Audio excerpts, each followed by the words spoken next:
Everyone, this is Cabane the Christian. Today we have again James Snapp to continue talking with us about the text of the New Testament. Last time we had him talk about the long ending of Mark, and today we're going to be talking about the Pericopae Adulterae in John chapter 8.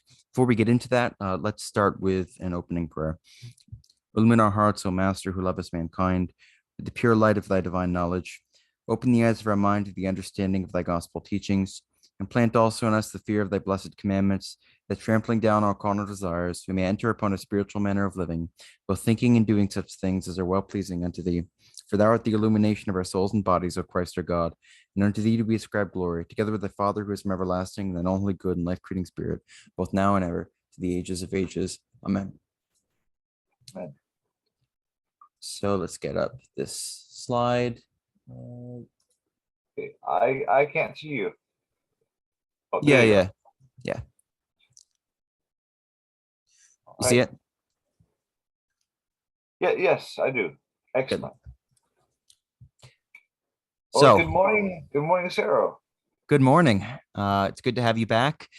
I'm particularly excited, I have to admit, to talk about the PA because I know some people who are for Mark 16, but are very skeptical, nevertheless, about the PA. So before we get into this slide, could you just introduce us to what is the issue at hand with the PA? Well, there are two issues. One issue was this originally part of the Gospel of John? And then the other issue is, if it's not part of the Gospel of John, is it an early enough tradition that it can be considered apostolic and authoritative? In the Roman Council of Trent back in the 1500s, it was affirmed as canonical. So it's really not. So the second question is already answered for Roman Catholics because Trent has never been reversed. But for the rest of for evangelicalism, that question is still being debated. The first question is usually simply taken for granted among evangelicals, but it's not the overwhelming case that it has been presented to be. Bruce Metzger, in his textual commentary on the Greek New Testament, it's a very influential handbook. But he begins, his very first statement is, the evidence for the non-Johannine origin of the Pericopae of the adulteress is overwhelming. And so you'll find, because Metzger's been so influential and Hort before him, because he's been so influential, that is the default approach that you'll usually find at seminaries all around America, and in Europe even more so. I think Dan Wallace calls it his favorite passage, which is not in the Bible. Yes. At my blog, I have a blog post, if you use the search bar to look for it, a post called My Favorite Passage About Adulterers that's in the Bible. So you can use those to compare and contrast. So what do we have? What's the significance of what we're looking at right here? Well, usually they'll say that the Pericopae Adulterae, John 7:53 through 8:11, is missing in many manuscripts, and people might want to see if you could maybe enlarge the slide a bit. You can see exactly what manuscripts they're talking about. It's not, unlike the case in Mark 16:9-20. It's not just two or three. We're talking about 267 manuscripts total, and many of them on the first line are very early manuscripts. You have Papyrus 66, Papyrus 75, Papyrus 39, maybe. You've got to do a codicological analysis to really build up that case. Codex A is not in it, but we don't have the pages from Codex A there. Likewise for Codex C. In A and C, if you calculate how much text was on the page, there's not enough room. So I'm very comfortable saying that A and C did not have them. Also Codex B, Codex L, Codex N, Codex T is another Egyptian manuscript. W, X, Y, and as you see, these are very many manuscripts. You can just check that top line, and if that top line has a reading, it's very unlikely that any of the others would matter. But they're brought up in this case because they don't include the passage in John. Now, about 80 of those manuscripts are copies of a commentary gospel. In other words, it's a catena or a commentary. Excuse me. It's a commentary, which they all basically go back to the same source. So those tend to be or should be boiled down. They're usually not because Metzger usually says manuscripts must be weighed, not just counted, which is a good axiom in textual criticism. But very rarely have I ever seen them actually being counted, being weighed when it comes when they have a sizable group of manuscripts in favor of the reading that Metzger wants to adopt. But that's what you can look at as the Greek manuscripts supporting the mission of John 7:53 through 8:11. The most important ones are here on the top row. Codex Vaticanus and Codex Sinaiticus are right there. And back in 1881, Hort said when Vaticanus and Sinaiticus agree, we should generally take them as the best manuscripts, and we can pretty much push everything else aside. Now, of course, Hort did not have the papyri to work with, but his approach has been extremely influential. But if Vaticanus and Sinaiticus had the Pericopae Adulterae, none of these will really be decisive. So are these concentrated in the Alexandrian manuscript family, like like the omission of Mark 16 was, at least in non-Greek texts we talked about with Mark 16? But is there a is the omission distributed across manuscript families, or is it concentrated in just one of them? It's especially in the Alexandrian. You'd have to go through it in a little bit more detail with this than I have with this slide to see the amount of distribution. But at least one commentary writer did not have it, and then of course after him, all copies of his commentary also did not have it. Well, with the commentary, he had a text beside it, and they both were copied together. Sometimes in those commentaries, you have a little bit of text, a little bit of commentary, a little bit of text, a little bit of commentary, all the way through. Other times, it's off to the side.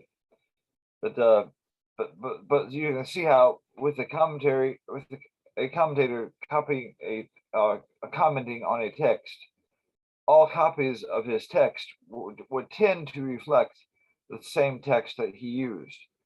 And so there are about 80 of those that are in this group. But yes, regarding the Alexandrian text, very heavily, and that's an important factor in what I will say later. Codex A, excuse me, Codex Aleph or Aleph, and B and P75 and P66 and T are Egyptian. W was found in Egypt, and so yes, the early ones are especially from Egypt. Later on, it varies. You could almost flip a coin. Now, do any of these? Sorry, do any of these have the PA in the Gospel of Luke? Because I've heard something about the PA being included in some manuscripts of Luke. Yeah, yes, Family 13. For information about Family 13, you can probably go to the Encyclopedia of New Testament Textual Criticism and get an idea of Family 13. It's not a large group of manuscripts, but it is a discernible cluster. in some Bible footnotes, you'll have things like those manuscripts are brought up. Using the Christian Standard Bible here, I have the note says, other manuscripts include all or some of the passage after John 7:36, 7:44, 7:52, that's where it usually is, 21:25, that's at the very end, or Luke 21:38. So yes, there's a small group called Family 13, in which the members of that family not only have unusual readings throughout the Gospels, but they also have this feature of having the Pericopae Adulterae there in Luke. That's the manuscripts for omission. As you can see, it's a much larger group than we were dealing with the Mark 16:9-20. Right. So next slide. Sure. So we have the ones that support the PA here.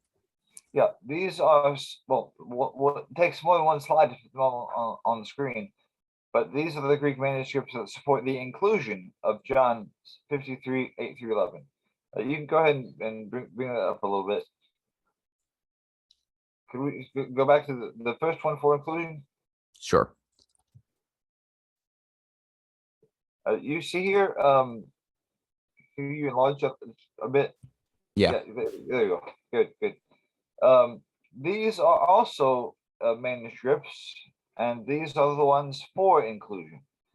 Now, this doesn't mean they all have it in the same place, but this means it's there. Greek manuscripts that support the inclusion of John 7:53-8-11 include Codex D. Codex D is significant because it's Western.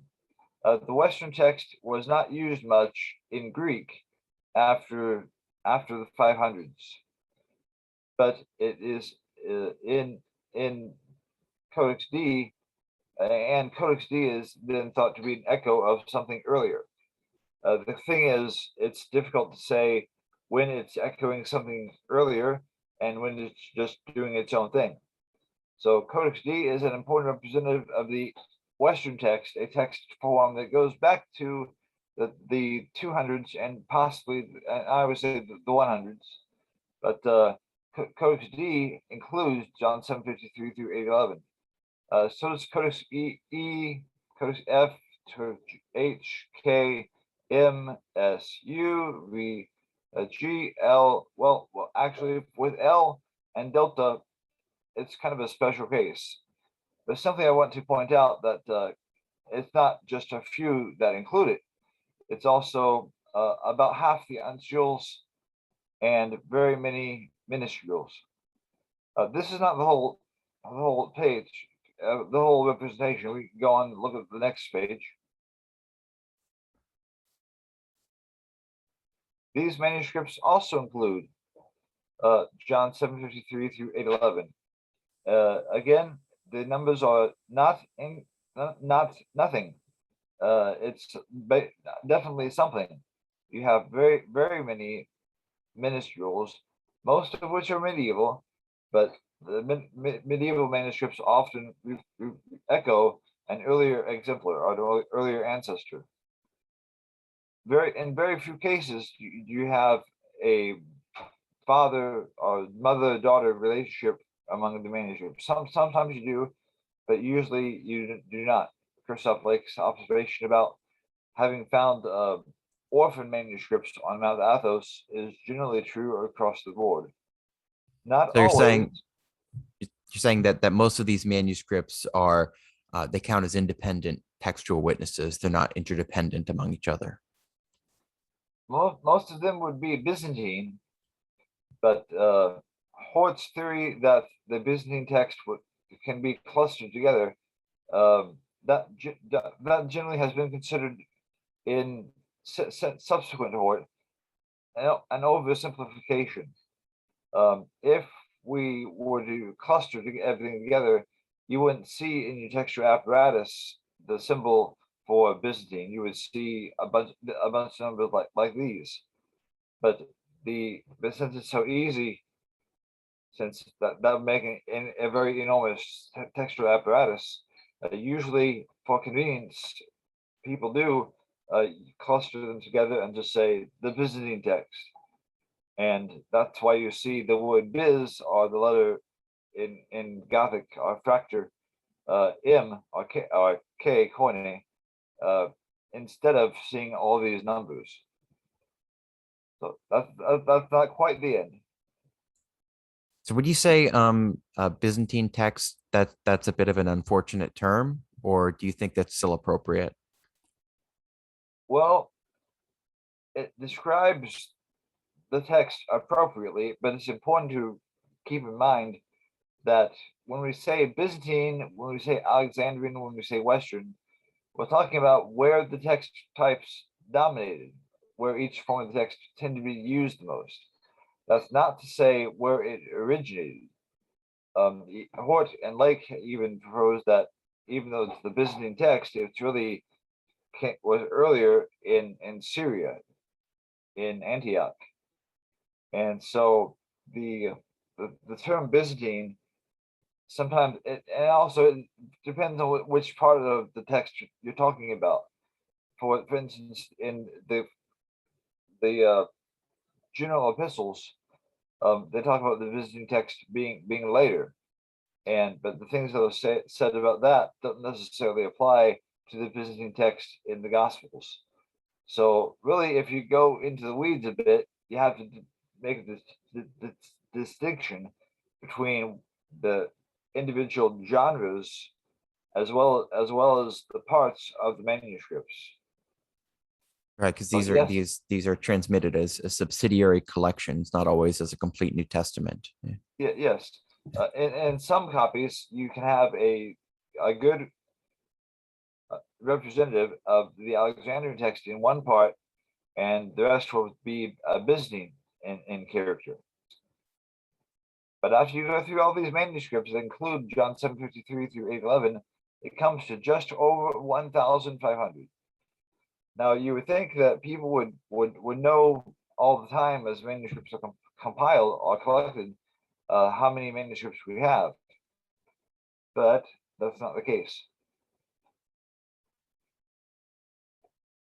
The New King James Version was made in 1982, and still to this day, I believe, its footnote about John 753 through 811 says that there are over 900 manuscripts that include John 753 through 811. Well, they were just a little bit off by about 600 or so.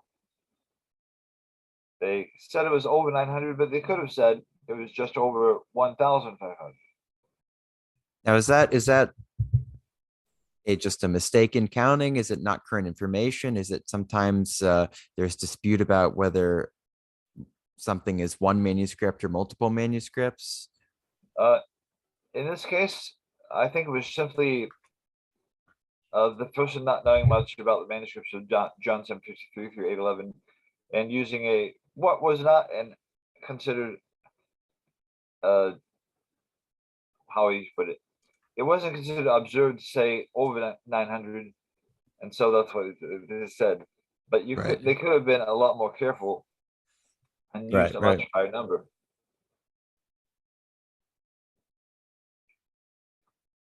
Okay, we can continue.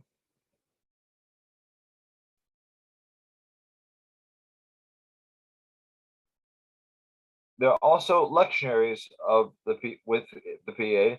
Now, in the lectionaries, you have the Synaxarion and the Minologion, and the Minologion was the set feasts or days. The Synaxarion began lectionary on Easter, and so on the calendar, the days would vary. But Easter was the same time every year, and so they would put the first part, the Synaxarion, it would go continuously from Easter, but it would vary each year, usually. And then in the Minologion, you have the feast days, which were set to particular days. And in the some days were more important than others. The feast for Pentecost was celebrated very, very, very early in the church. You see it being celebrated in Acts chapter 2, which you can't get much earlier in church history than that. But the other days were especially sacred, especially just considered a level higher than the others, like Easter time and the Ascension Day, other days. But the lectionaries, uh, um, you see that they're also, these don't count as Greek manuscripts of the Gospels text, because in them the Gospels text is all chopped up in pieces, not in sequential order. But these are some are well, all lectionaries that support the inclusion of the Pericopae Adulterae. Now, some might just have verses 8 through 11 of chapter 8, but they show that the text they were taken from before they became a lectionary text included John's account of the woman caught in adultery. So at what point in liturgical history, from what we can tell, do certain texts come to be consistently associated with certain feast days across the Christian world? Do we have the evidence to answer that question? Not in every case. The lectionaries were preceded by simple lection cycles, which that's a more intangible thing. And a lection cycle might be unique in one locale, and then you go 100 miles away and there's a very different lection cycle going on. So the early feast days are a good way to point to a certain passage being used. For instance, in the writings of Egeria, the pilgrim, she mentions what was being celebrated when, and you can look in I think the writings of a man named Best, I think, no, maybe it's old. His name, he's not as old, but his name is old. He has a record of where early liturgies arose, but that again, it varies from place to place. Does that Gotcha. answer your question, or do you want? Yeah, no, it does. It does. Yeah. So next slide. Sure. Yeah.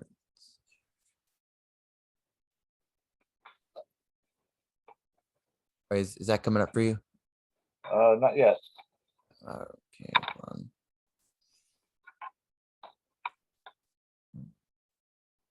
We should be seeing the Old Latin Capitula.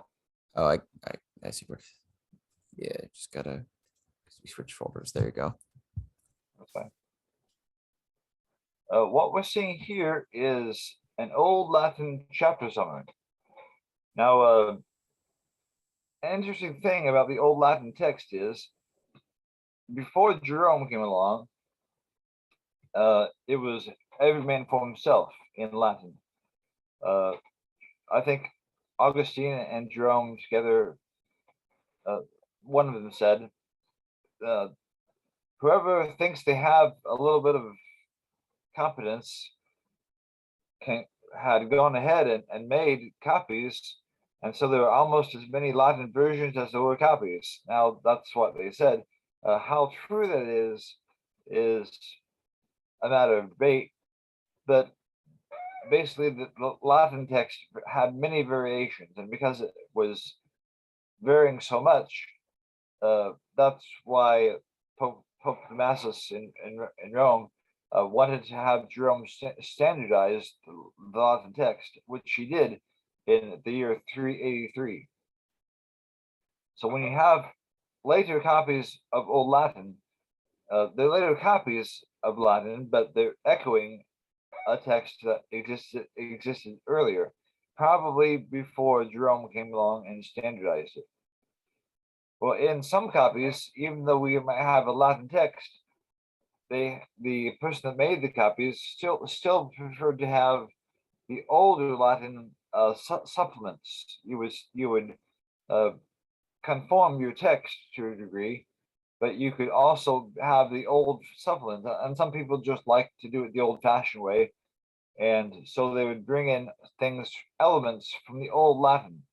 But one of those elements was the way they would divide up the chapter and the way they would summarize it. And here we have an example of one of those systems of chapter summarization. It's not unusual.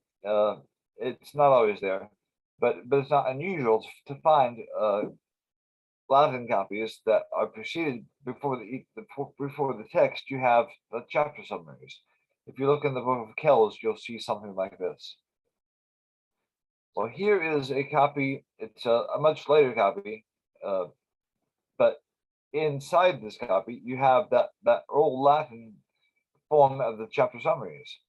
And this particular form of the old Latin chapter summaries is thought to be from the time of Cyprian, just because the little correspondences that line up with Cyprian's text. Well, although the copy is later, the echo there is from about the time of Cyprian, or a little bit later. At least that is the prevailing consensus. I have never seen it challenged. And in this chapter summary in Latin, it begins by mentioning when Jesus dismissed the adulteress and said he was the light of the world, which of course refers to the story of the woman caught in adultery in the Gospel of John. That is where this chapter summary is from. And so we see that either at the time of Cyprian, which is around the 200s, or just slightly afterwards, somebody was using the Gospel of John with the story of the adulteress in it, in chapter 7:53 through verse 11. So when people say, well, all those manuscripts are so late, no? How would you explain the existence of the old Latin chapter summaries from the time of Cyprian or shortly thereafter in the 200s, because he died about the year 258. If you're considering this to be of that time, how is that late? So there is an important piece of evidence for the inclusion of the PA in the Gospel of Mark at its usual place in the 200s. Now, the 200s is earlier than Codex Vaticanus and earlier than Codex Sinaiticus. It's not earlier than P75. P66 is a matter of debate.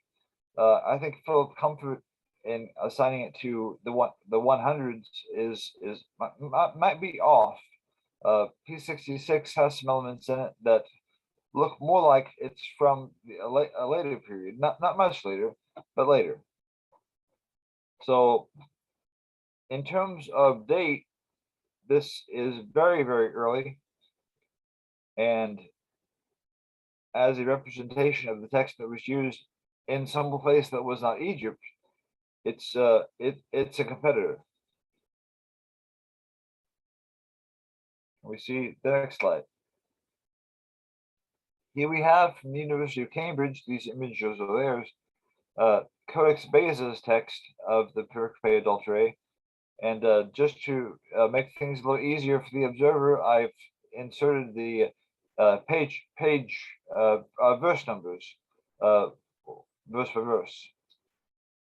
So if you go to Codex Beza, which again is considered to be a Western text, but an echo of an earlier copy, of course all copies are. But there you can see in Codex Beza, which D.C. Parker dates to about the year 400. I would consider it a bit later, but no matter how you slice it, this is an early manuscript. Bruce Ehrman, I think, calls it one of our earliest. But there it is in Codex Beza. So it's not something that was just thrown in there in the Middle Ages. This is Codex L. Oh, sorry about that. Oh, okay. This is Codex L, and Codex L is unusual because after John 8:52, you have John 8:11, but in between you have a big space. So it's not just a witness for the non-inclusion, but it also reflects the copyist's attempt to convey that there was more here in a manuscript that he recollected. It was not in his exemplar, but in the scribe's mind, he had seen somewhere a copy which included verses chapter 753 through 811. And he left this memorial space, well, just as the name of the term implies, as memorial space. So when you see Codex L listed, keep in mind that that's not just Codex L pointing in one direction.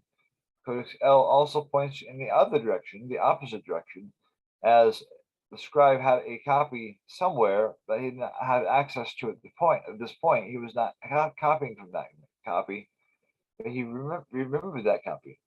So in Codex L, the memorial space implies the copyist's recollection of John 753 through 811. So Codex L usually thought to be about these 700s. But it's not the only copy that has memorial space for the Pericopae Adulterae. If you have any questions, feel free to raise them as we go. Codex Delta also has memorial space between, well, you see, if you can enlarge it, yeah, just a little bit. You see that the copyist has begun to write chapter 8, verse 12, right after 752, but then he stopped and left the space, almost the equivalent of a whole page. And then after that space, he begins to write chapter 8, verse 12 again on the next page. But scribes, at least two scribes of important unsealed manuscripts, leave space. Now, it's not that the space is enough space to fit in the Pericopae Adulterae, but simply the leaving of a space was enough to convey what they were trying to convey. Yeah, this is one of the things that I think is interesting, and it's not captured by simply listing off manuscripts which don't have the PA or which didn't have Mark 16, is that you have other forms of evidence that the scribe in question was aware of the texts, which is a different kind of witness than you would get the impression of if you just hear, oh, this manuscript doesn't include the PA or whatever. Yes, Codex Y could be added to the list of manuscripts that don't have the PA, but the marks in the margin that they have imply that an earlier ancestor that the scribe knew about did have it. So does the scribe, if he's working with an ancestral text, he's aware that it has the PA. What leads him, in your mind, obviously you can't get into his head, but what's a plausible reason why he would choose not to transcribe the PA into the text he's producing? Because the scribe's ambition, or his assigned task, was simply to copy the text in front of him. Oh, right. So he's working with a manuscript which doesn't have it, but he's aware of other manuscripts which do have it, is what you're saying. Exactamente. Okay. But here is Codex K. This is a magistral manuscript, and you can see there in the middle page, the story of the adulteress, by this point, has a title of the adulteress, pertaining to the adulteress. Here again, I have added in the verse numbers to make it easier to follow along. And Codex K is kind of related to Codex P of Pi. Sorry, Codex Pi. And that represents an early family in the Byzantine transmission stream. So it's not as if the uncials don't have it. Important uncials do have it.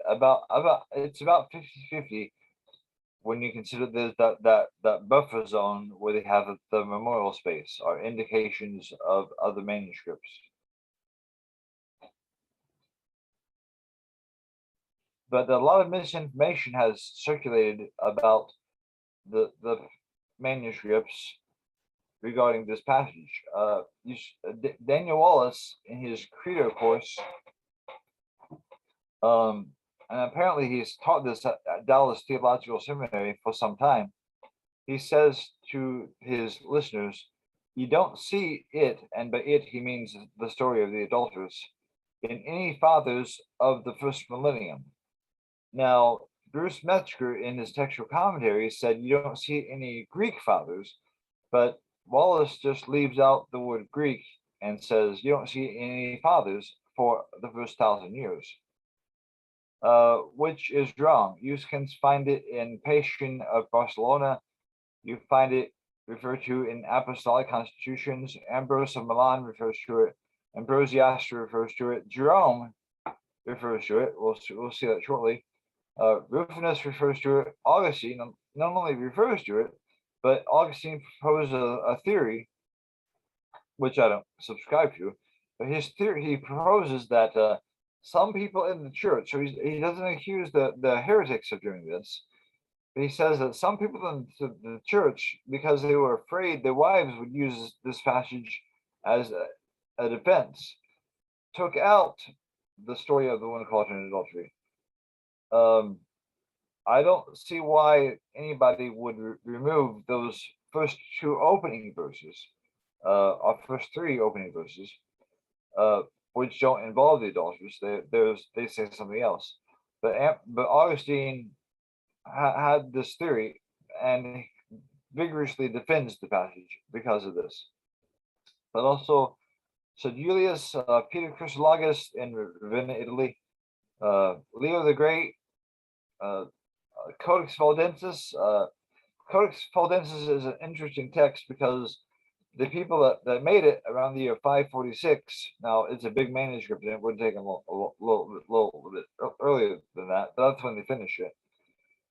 In Codex Valdensis, you have a Latin text, but Victor of Capua was a bishop there, and he came across what he thought might be a copy of Tatian's Diatessaron. Well, by the 500s, Tatian was considered a heretic. And so Victor is a little hesitant to really include the works of somebody that might be considered a heretic. And so he does the next best thing. He uses the Vulgate text, but in the arrangement, he uses his exemplar that might be Tatian. So in Codex Valdensis, you have Victor's Latin text, but you have the arrangement in the order of this other thing. And in the source document of Codex Valdensis, it includes the story of the woman caught in adultery. Now, it could have its own history too. It's not necessarily all reflecting Tatian, but it does include the story of the woman caught in adultery. He gives the section numbers as he goes. Also, Prosper, isn't there aren't there some passages in some ancient Christian writers which suggest that this was a story also found in a Hebrew gospel? Some copies are echoing Eusebius, and Eusebius's statement is one that I give in my book. I think Eusebius is talking about a story that was in Papias's 5 books on the sayings of Jesus, but that is easily confused with I think the Gospel of the Hebrews, which Eusebius brings up now and then. There's I think I'm one of the manuscripts which is pretty late, but it refers to saying this is included in the Gospel of the Hebrews, but he might simply be trying to recollect what Eusebius had said. Okay. but it's also in Prosperacling, Quovoltaeus of Carthage, Gelasius, Gregory the Great, and Cassiodorus, and probably later Latin writers that could be cited too, but most of those are just using the Vulgate, and so that would just be like saying Vulgate, Vulgate, Vulgate, Vulgate over and over again. And But clearly the thing to see is it is in lots of fathers of the first millennium, going back to Apostolic Constitutions, Book 2, Part 24, Pacian, Ambrose, Jerome. It is a lot of them. So now, are there any fathers who discuss the passage but reject its authenticity? I know of none. Okay, well, Wallace also says, let's spend a little more time with Wallace. Wallace says that we have 3 magistral manuscripts. That's uncial manuscripts. Magistrals, the Trinity way to refer to uncials.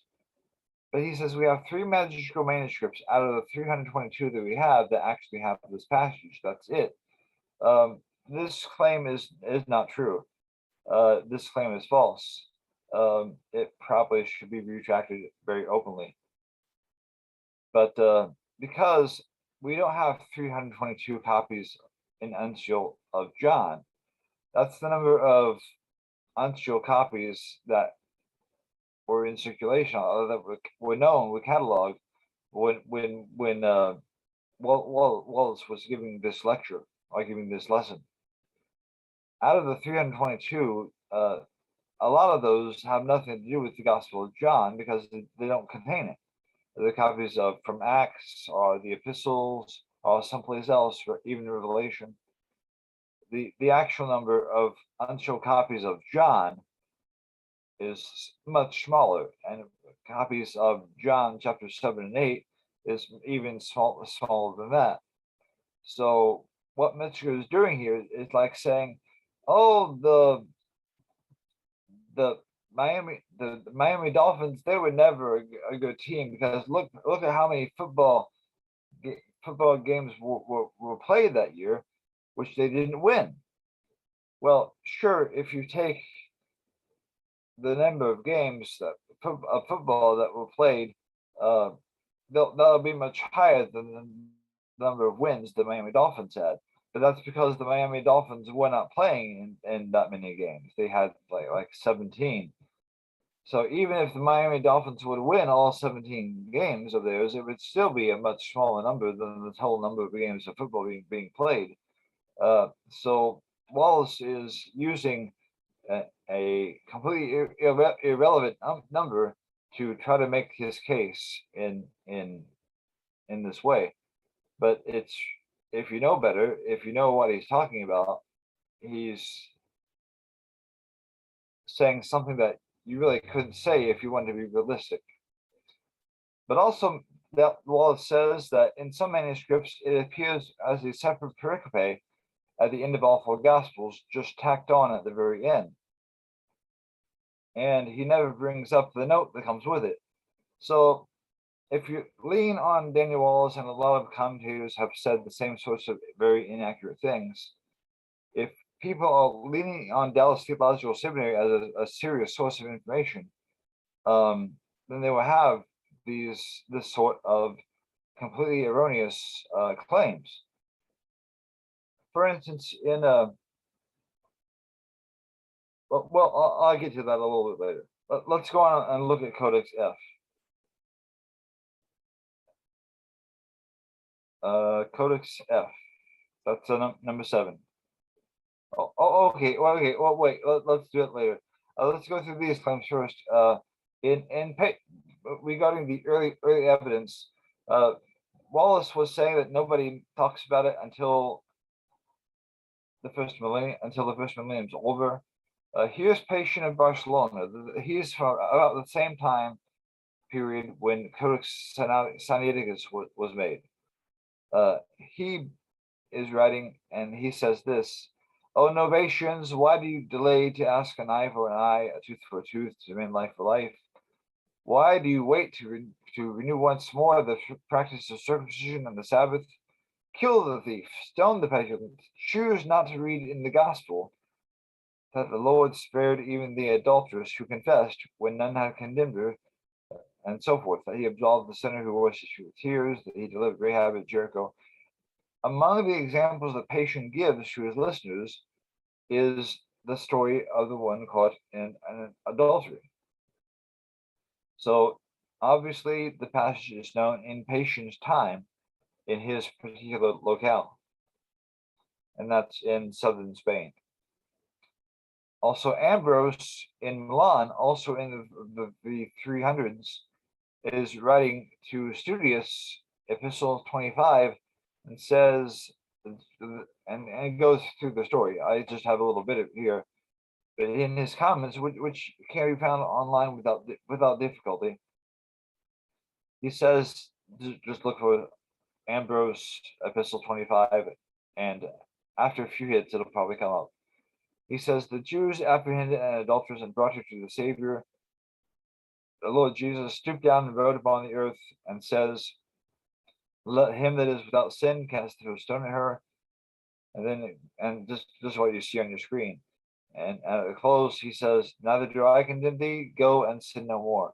So Ambrose is clearly familiar with the story. He does not have any doubt about it as he uses it in his teachings there at Milan. Now, Milan it is an important city today, but it was also an important city in Ambrose's time. And so that's a major center. Ambrose is using a Latin text, but he seems to be very confident in his usage of it. He can use it again in Epistle 25, also in Epistle 26. He says, very famous is the acquittal of the woman who, in the Gospel according to John, was brought to Christ accused of adultery. So here we see the specificity that Ambrose uses. Some folks will say, well, it's mentioned, but they don't say that they're using it from John. It's just floating around out there, and they use it because it's helpful from some source. But Ambrose specifically says it's in John. And he describes it so there's no question about what he's using. They won't accuse of adultery again. And this is kind of repeating what he was in his other letter. But you can go into his letters and see he uses it very extensively. Now, Jerome, about the year 383, writes in his preface to the Gospels. This is the preface that he wrote to Damascus before the four Gospels. He said he made this revision by a comparison of the Greek manuscripts. Only early ones have been used.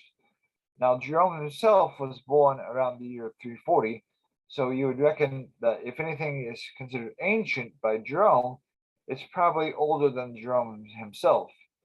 So this would refer to copies that are from 340 or earlier. If Jerome, probably the best scholar of his time and his day, if he is accurately assessing the date of his manuscripts, he says, I've only used early ones, early Greek manuscripts. To avoid any great divergences from Latin, which we are accustomed to read, I've used my pen with some restraint, and while I have corrected only such passages as seem to convey a different meaning, I've allowed the rest to remain as they are. So there he uses these terms to describe what he's used as the basis for his work on the Vulgate, early Greek manuscripts.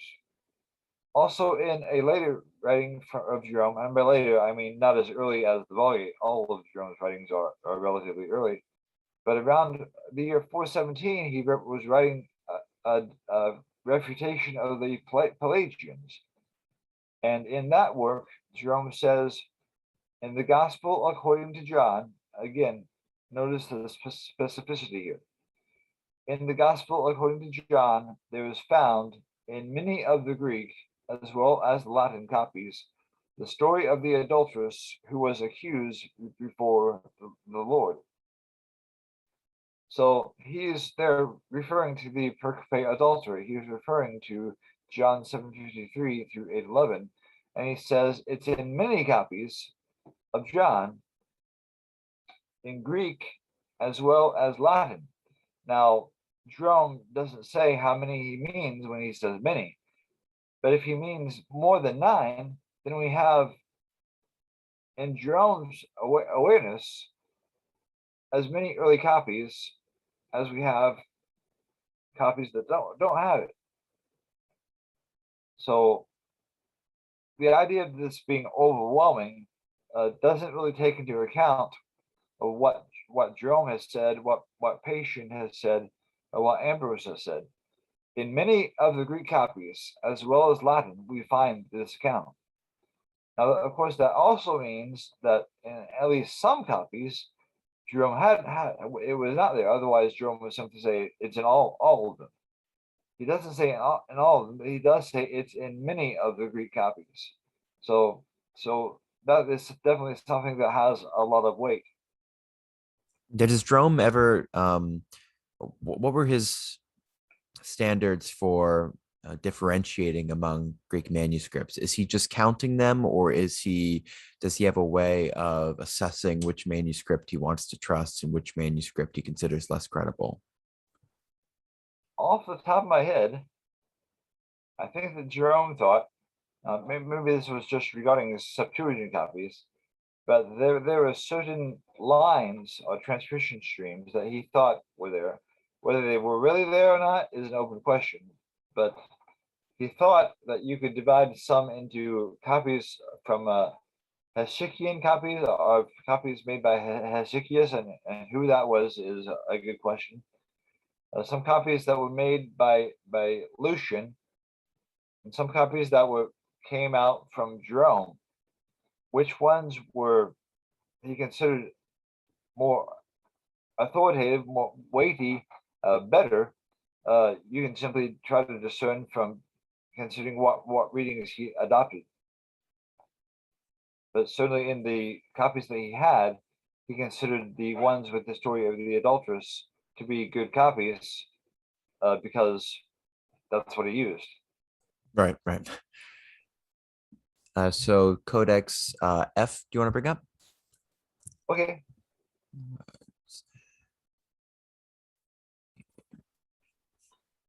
We saw Codex F in the list before. I just wanted to show the slide just briefly to say you see it here. Because Codex F is a copy that has not been treated well.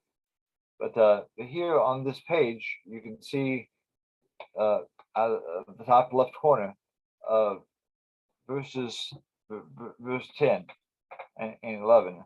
Though there. Hello, kitty cat. But there you see, this is one of the copies which, when Daniel Wallace has the claim about we have only 3 unsealed copies with this passage. No, we don't. We also have unsealed E, G, H, K, M, U, S, G, Omega, 047, and 0233 that support the passage. Some might only have it in part because of damage, but when the manuscript was in pristine condition, you see it there in Codex F. So the numbers game is partly about preferring the Alexandrian early copies and just setting the Byzantine aside. We can continue with the next slide. And here we see a medieval copy. This was out of the University of Chicago. And you can see these elements in the text that you see in red. Here you see the title for the story of the woman caught in adultery, the adulteress. They're down in the lower margin. But here, this sign that you see in red before the story starts at the beginning of 753, or rather at the end of 752, is important. This symbol occurs in very many copies. What does it mean? Well, it means jump ahead. In the early way, the Feast of Pentecost was presented each year after year. The reading from Pentecost begins at John 7:37. But when it gets to the end of 752, there's a sign that says jump ahead. And if you jump ahead, you reach the resume symbol, and that's what you see in the second slide, the second picture there. There at the end of John 8:11, you have the symbol where it's written out, and it says resume. Now, oftentimes these are abbreviated. I don't think Dan Wallace really has a firm grasp of the evidence, because in a manuscript that he describes at the Center for the Study of New Testament Manuscripts, when he's describing this mark that's there after John 7:52, he describes the letters as PN. He's reading them backwards, and he's also getting one of the letters wrong. It's not PN that he is referring to. It's this symbol here. Starts with upsilon pi, which stands for the Greek word hyperbole, hyperbole, which means jump ahead. And this, I think, is key to understanding why the manuscript is missing in so many manuscripts. In an ancestor of them all, these symbols, I believe, were in an very early copy. When Pentecost, remember Pentecost is celebrated in Acts 2.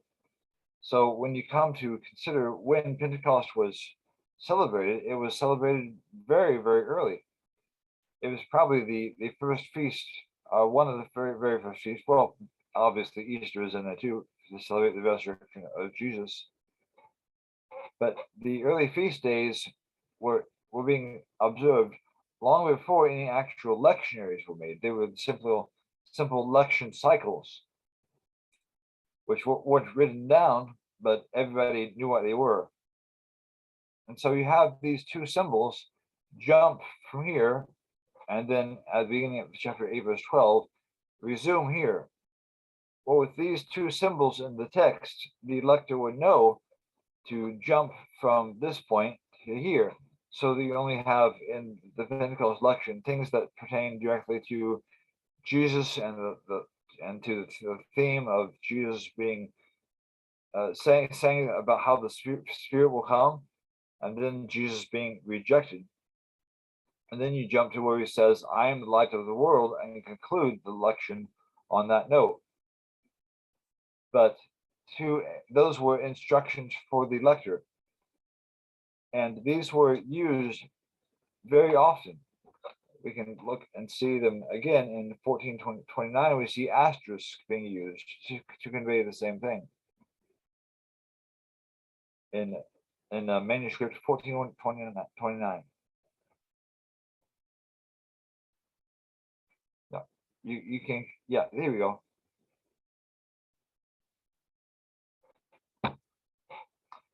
1429 is an interesting manuscript. It was missing for a while.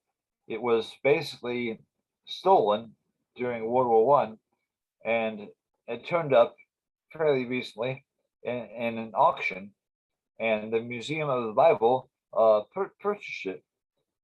But then somebody noticed that, hey, that looks like one of our manuscripts, or one of the manuscripts from the monastery that it came from. And so since then, it has been returned by the Museum of the Bible to its monastery. But you can see in this copy, which is a very interesting copy. I wish the whole thing was online, but at least these two pages were online, and it shows here the story of the woman caught in adultery in John at the usual spot. But we see, if you zoom in a little bit, yeah, zoom in on that on that jump symbol. This is the symbol that means jump ahead. These asterisks on the side are sometimes characterized as if they represent scrabbled out, as if somebody's saying, oh, I don't know if this really belongs in you or not.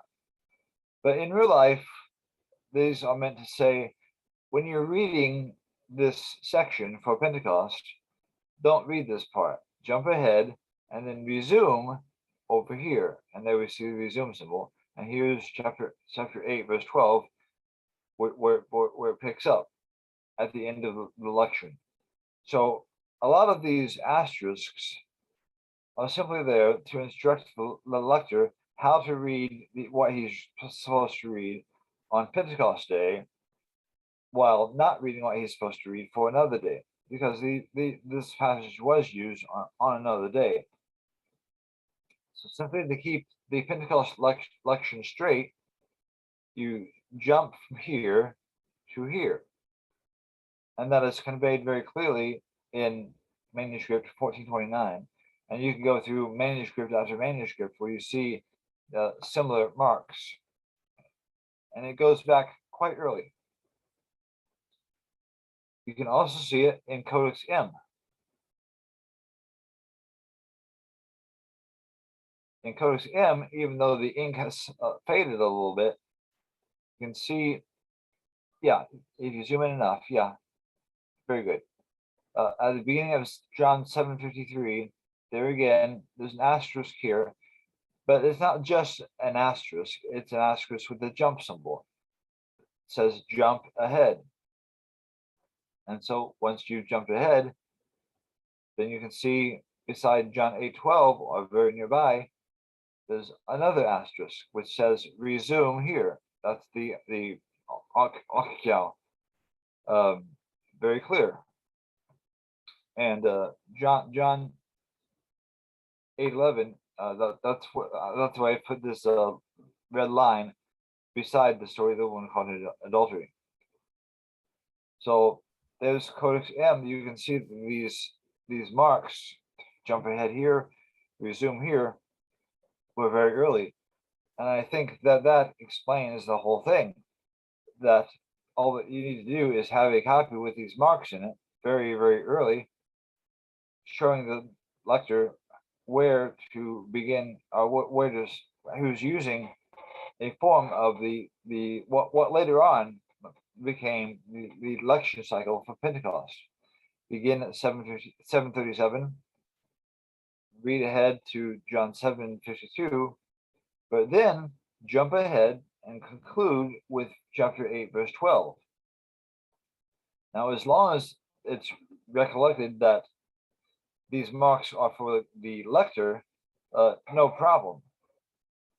But if you have a professional copyist who's not necessarily a Christian, but is simply a qualified copyist, a very disciplined copyist in Egypt, making a copy of John in the 2nd century, and he sees these marks, but he doesn't know that they're for the lector. He thinks they're for him. And so when he comes to the Gospel of John and he's writing it out, he's trying to make a very good copy. And when he sees this mark that says jump ahead, guess what he does? He jumps ahead. And when he sees the mark that says resume, that's what he does. He resumes there, and just like that, poof goes the story of the adulteress. Would this be the only place in John's gospel where it was marked in this way?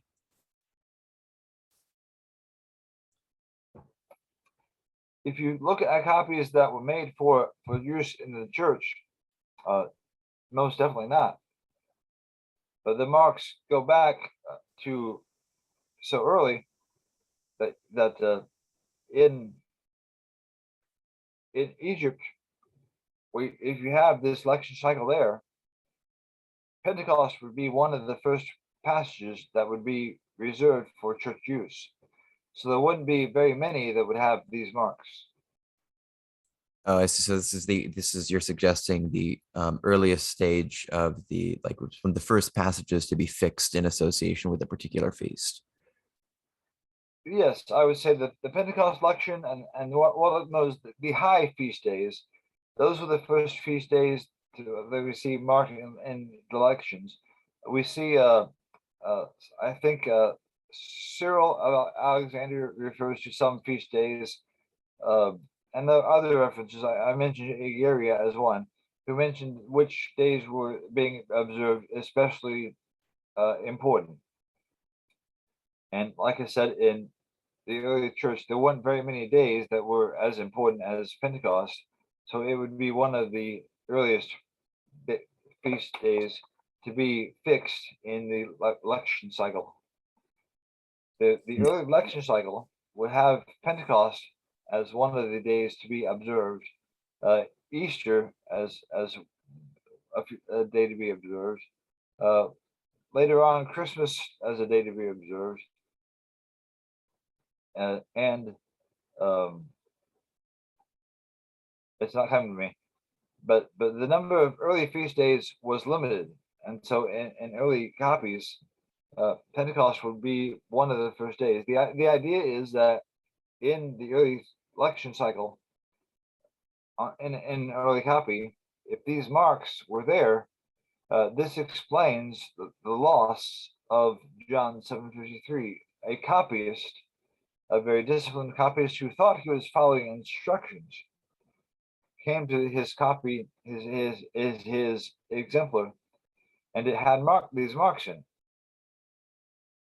And he simply said, those marks are meant for him, the copyist, whereas Right, right. actually they were meant for the lector. But with that quirk in how he understood his master copy, just like that, the passage can go poof. So Also, in is this your hypothesis? Is this original to you, or is this something that was developed by earlier manuscript scholars, just out of curiosity? um, back in I think it was, I forget what year it was. If you go to my blog, I have a report about it. But a while back, some scholars met in Wake Forest, Georgia, out east, to discuss the Pericopae Adulterae. Most of the ones that were invited actually give presentations gave presentations against the story of the woman caught in adultery. But Maurice Robinson gave a vigorous presentation in favor of it. And as I sat there, I was thinking that it was like he was saying things that I was thinking, and the things that he said very much corresponded with my own research. Yeah, By yeah. the end of his presentation, all of the speakers affirmed that the story of the woman caught in adultery should be preached. There wasn't one that dissented. But Wow. And so Maurice Robinson really had this idea before I did. when I was don't know this? if his idea of how it happened is exactly the same as mine, um, uh, but his presentation presented a very similar scenario. That it was simply because of this glitch in early copy or copies that is the source of the non-inclusion of John 7:53 through 8:11. Yeah, it's fascinating. Yeah, yeah. Okay, this is manuscript 1333. Now this is a manuscript that I think has been misrepresented uh, in this regard, as if John 7:53 through 8:11 was just floating around somewhere, and the floating anecdote hypothesis is what Metzinger seems to advocate in his textual commentary. It's also very much what Daniel Wallace is advocating, but really that theory is not feasible. You can see how people get the impression that it is if all they do is read James White's or listen to James White's lectures and listen to Dan Wallace's lectures. I have put up online a brief explanation of why that is really not realistic, and feel free to put up a link maybe to where that video lecture is. But this is 1333, which is used in the case that people say, well, of course, John's story about the woman caught in adultery was just floating around out there somewhere because we see it in so many different locations. Like I said, the Holman, what used to be Holman, the Christian Standard Bible note just simply says sometimes it's after John 7:36, sometimes after John 7:34, sometimes after John 7:52, sometimes at the end of the book, sometimes it's there in Luke. And if that's all you've got to go on, then that tends to look feasible. That it was just floating around, and sometimes they put it here, sometimes they put it there. But in real life, when you see it here, which occurs between Luke and John, we can look into the details and see what has happened in this manuscript, 1333, which is misrepresented, I think, by both James White and by Dan Wallace. Feel free to double check on that. I'm going on in memory here. But in 1333, we don't have all of John 7:53 through 8:11. We only have John 8:3 through 11, and that's a different story because John 8:3 through 11, and again, this has to do with the localized variations in the lection cycle that was used as it was used in medieval manuscripts. Time out.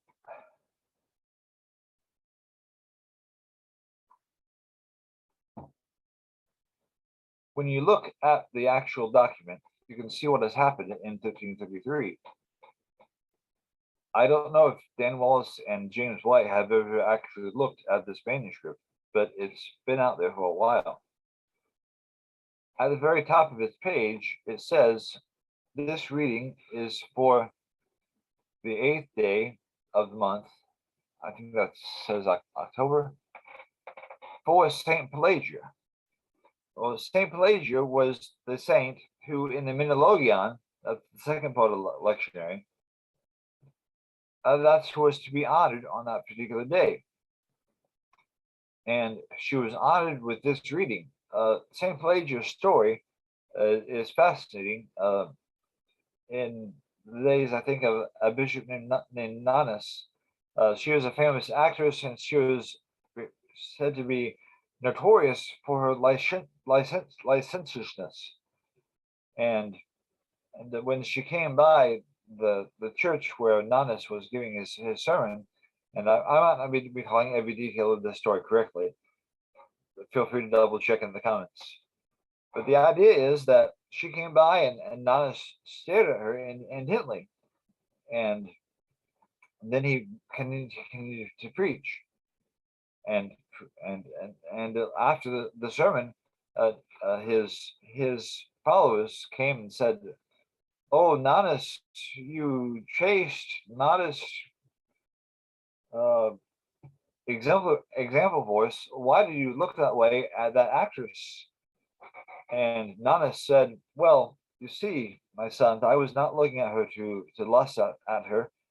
I was looking at her as I was thinking about how much time she had to spend getting herself ready to present herself in that way to complete strangers that she does not even know. And here we are. How many of us would have spent that much time? I mean, do you see what she was weighing? It must have taken hours. Did you see that much effort from an unbeliever for a bad cause? How many of us, for a good cause, invest that much effort and that much time? Do we invest ourselves in clothing ourselves in prayer and putting on Christ each morning, and so forth? Well, Yeah. well, Pelagia herself was, her name was called Margaret.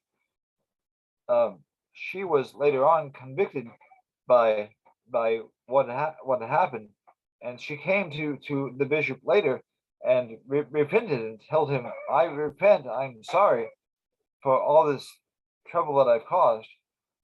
And he encouraged her to make progress in the faith, and she ended up becoming a steward at a garden in Jerusalem. But nobody knew who it was because she kept herself so modest to that point with thick layers of clothes. People thought this was a man, and it wasn't until after she had died that when as they were preparing the body that they said, "Oh, who's this woman?" And word got back to people that had known not the bishop, and the story came down.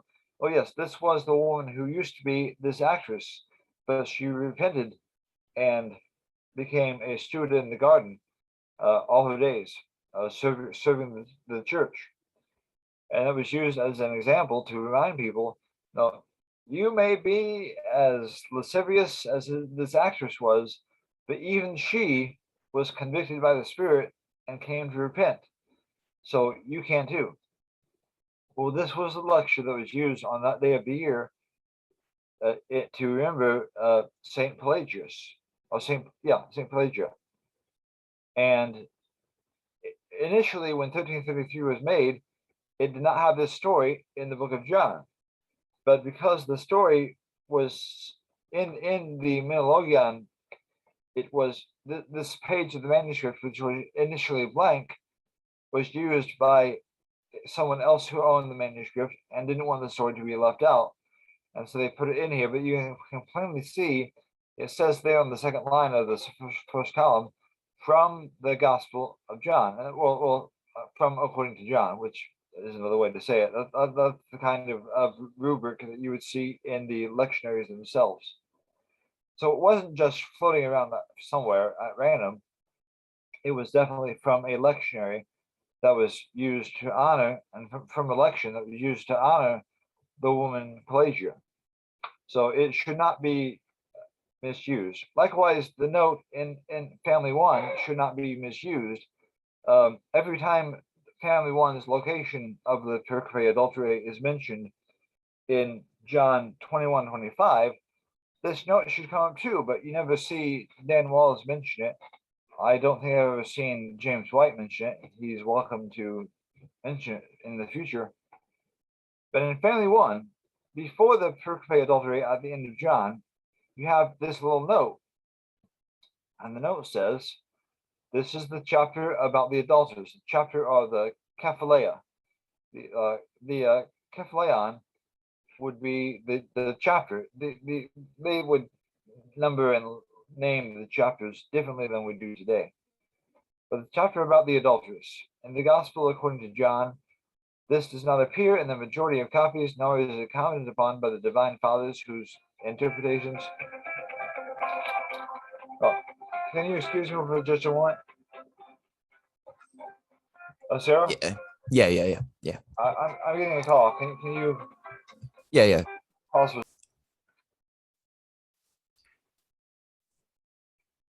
Okay, I'm apologize. I had to take a call, but I think we were talking about the F1 note in Manuscripts 1 and 1582. Now, these are chief representatives of a whole little cluster of manuscripts called Family 1. But the note is what I want you to see, because this note is very seldom brought up when it comes to the movement from where John is usually found to these manuscripts that have it at the end of John. Says this doesn't often appear because our favorite commentators, John Chrysostom, and Cyril of Alexandria, or Theodore Maptrostia, don't comment upon it. For this reason, it was not kept in the place where it was found in a few copies at the beginning of the 86th chapter, which is a reference to the 86th Eusebian section, following search and see that a prophet does not arise out of Galilee. So when it's seen at the end of John, the reason for that, according to this note, is because they've moved it. It has been moved from where it has been previously found. So it's not randomly floating out there like a butterfly somewhere. It was previously in John 7 after 752, which is what's being quoted here. And it has been moved from that position and transplanted to the end of John. if this note is not pointed out and you just see that it's there at the end of John, you'll get a different impression than when you see the note that explains why it was transplanted from point A after 752 to point B after John 21, 25. So for those little footnotes that say sometimes it's found at the end of John, that is certainly true, but that's not the whole story.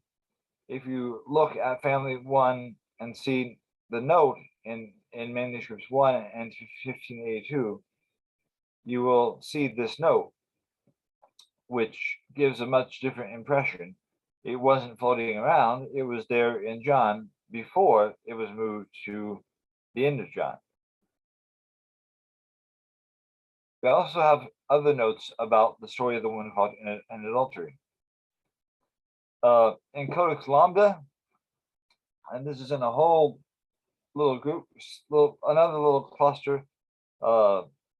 This note is found in Codex Lambda, manuscript 20, 262, 1187, 1282, and 1424, which again is another cluster representative. But the note says the albilized section, you see here, the albilized section is not in some copies, it's not in Apollinaris' copies. But I think the note says, I can't quite see all of the note. Can you maybe shrink it down a little bit?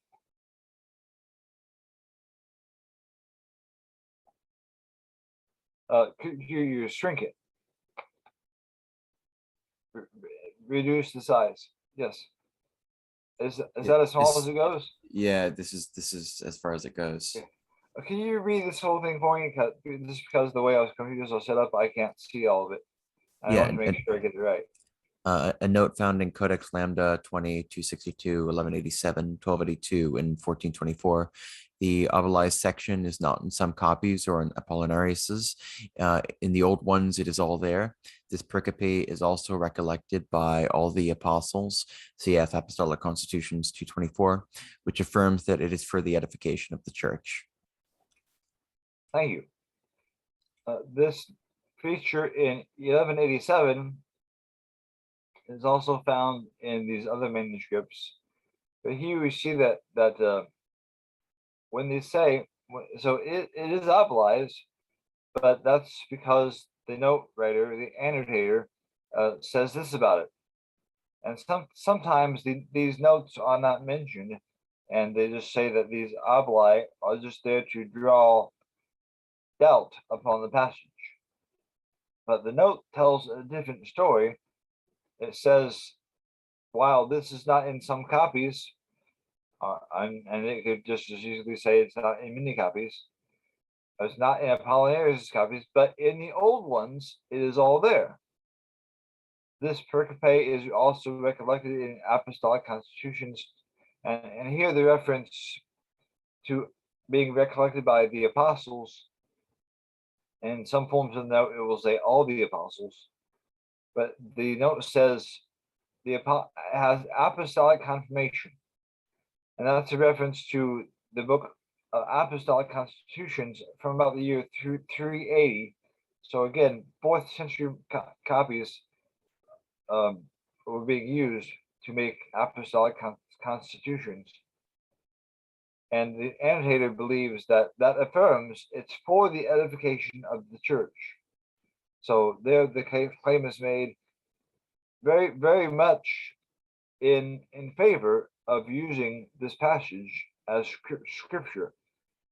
I think, again, you see kind of the same situation that we see in Jerome, which is that those who had access to these most ancient manuscripts, those who were able to sift through them at the time, seem to have concluded that the quality manuscripts indicated that it was an authentic part of the gospel.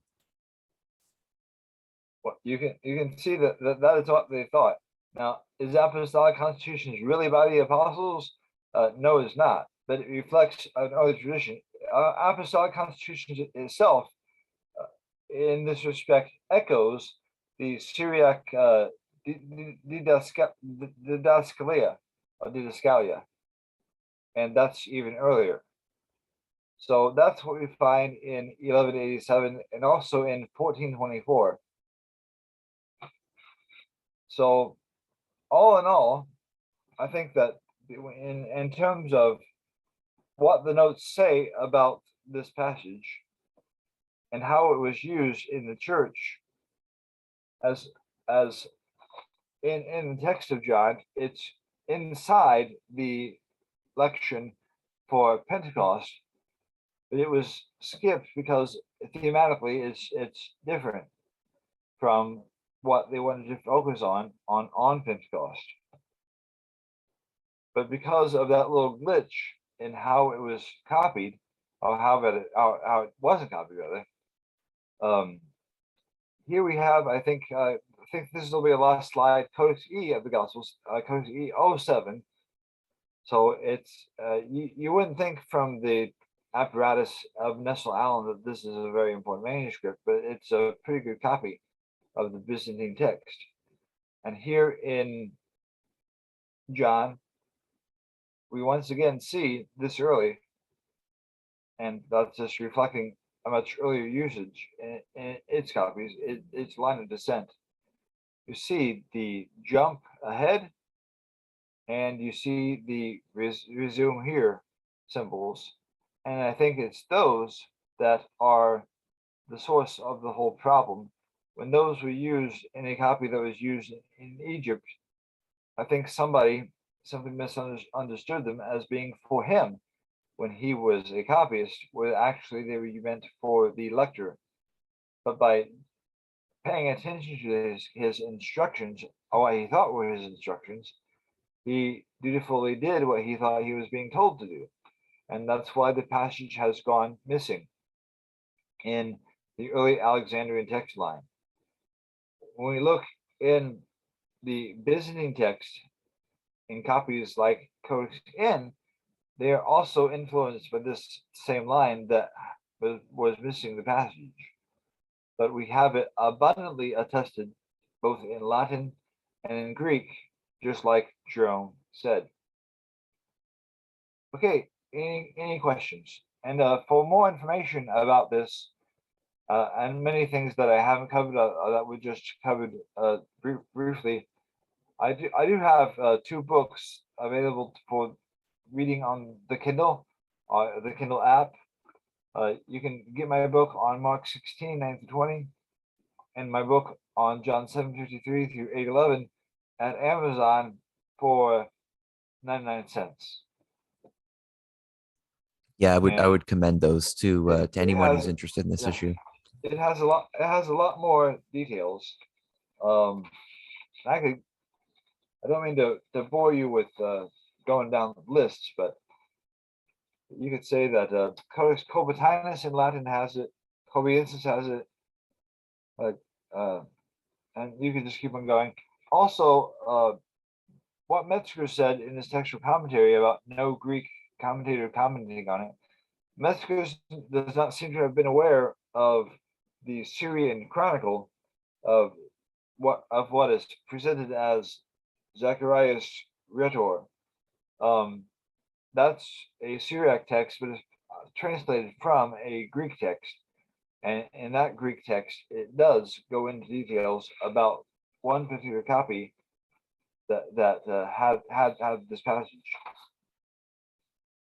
Also, the Synopsis Scriptura Sacrae, I think I mentioned this earlier, that mentions the passage, although there are references out of sequence, and the others that I showed you before. So, are there any questions?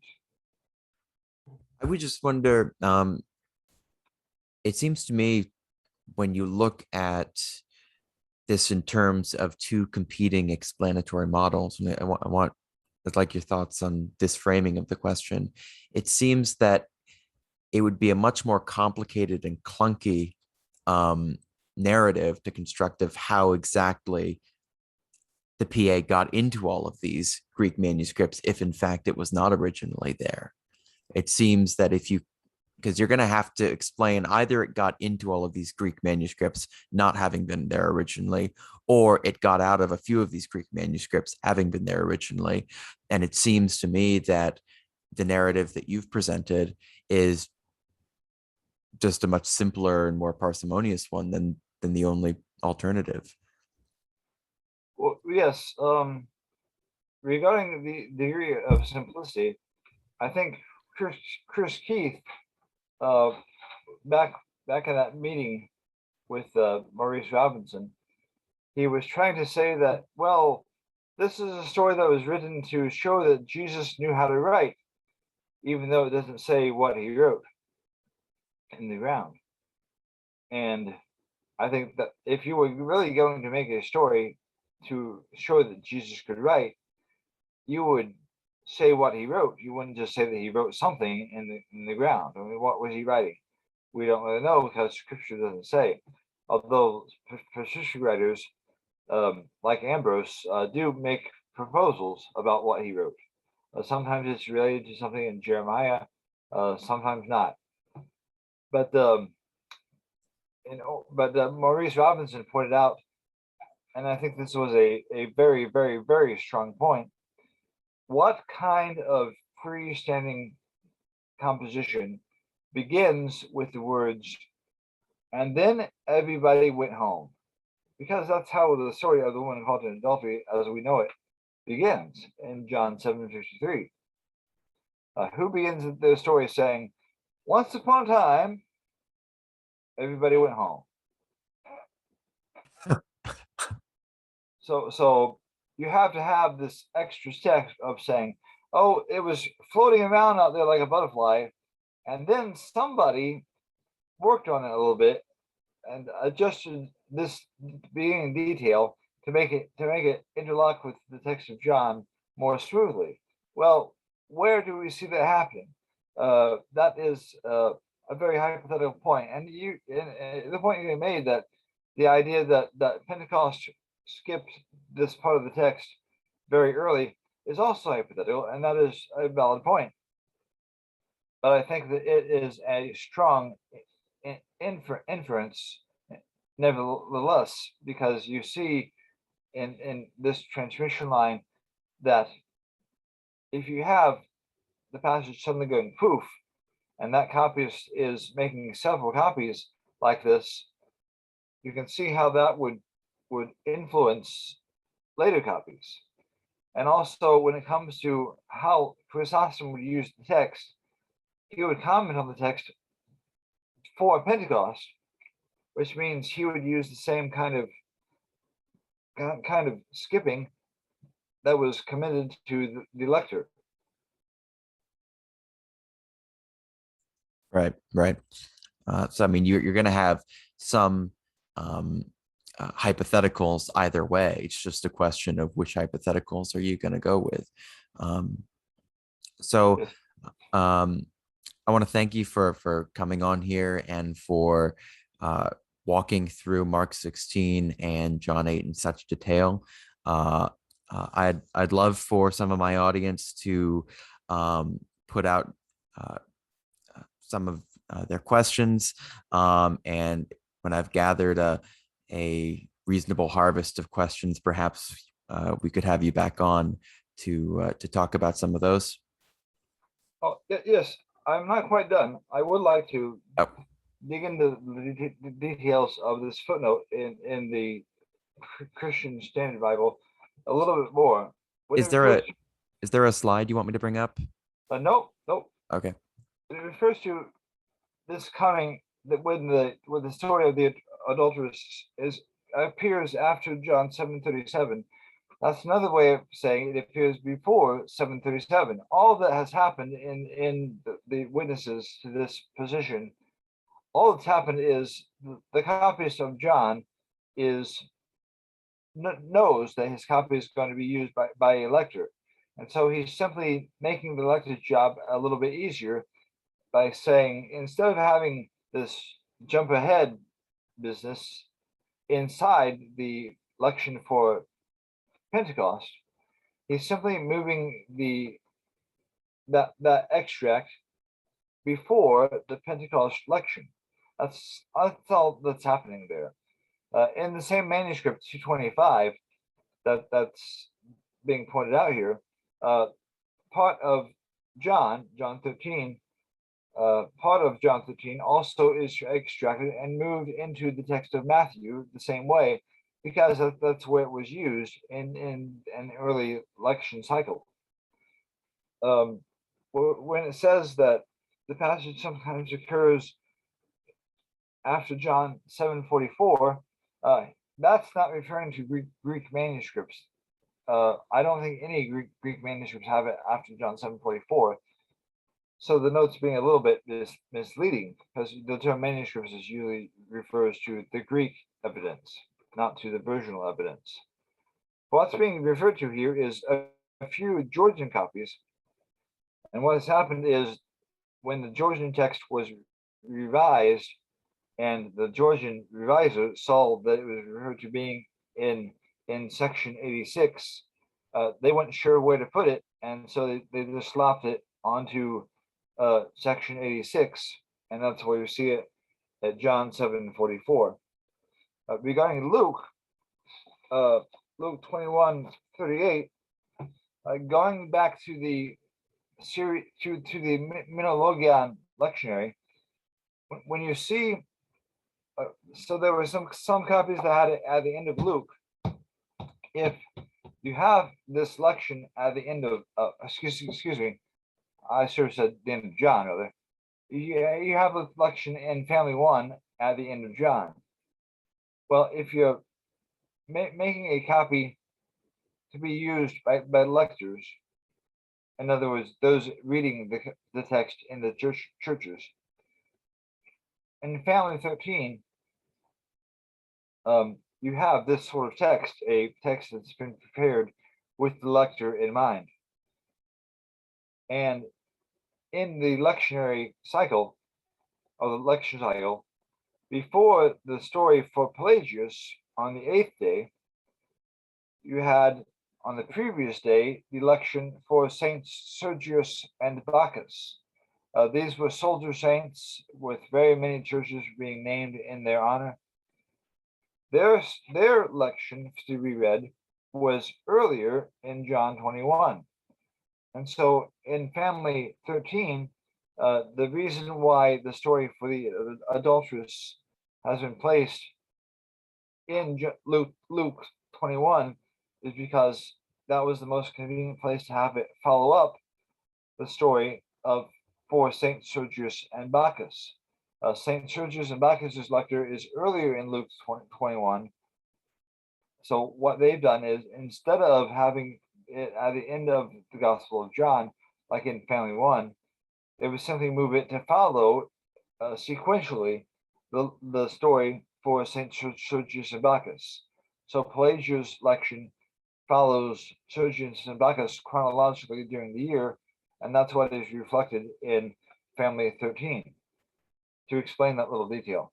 And there you have all the transplants locations accounted for, and there are others, but they can be accounted for very similarly. If you don't go into the details, people tend to see the reference to this movement and think the floating butterfly theory has a chance of being true. But as I explained in the other video, no, it isn't valid at all. Okay. Yeah. And I think that the floating butterfly thing, it's almost not a theory at all. It's almost kind of just giving a name to, a bizarre phenomenon which is supposed to have happened. But the question at hand is really, how does it get into the text at this specific point? And I think that's the advantage of your approach, which is that you have specific reasons why it makes sense that the pericope behaves in this way. So thank you very much for sharing all this. It's been fascinating, and I think my audience, whether they agree or not, appreciates the perspective, especially because it's not heard very often. I I wasn't aware that there was a serious case to be made for Mark 16 or John 8 until a few years ago. So it's an important thing to get out there. I hope it spreads far and wide. Yeah, yeah. Thanks so much. You're welcome. Thank you.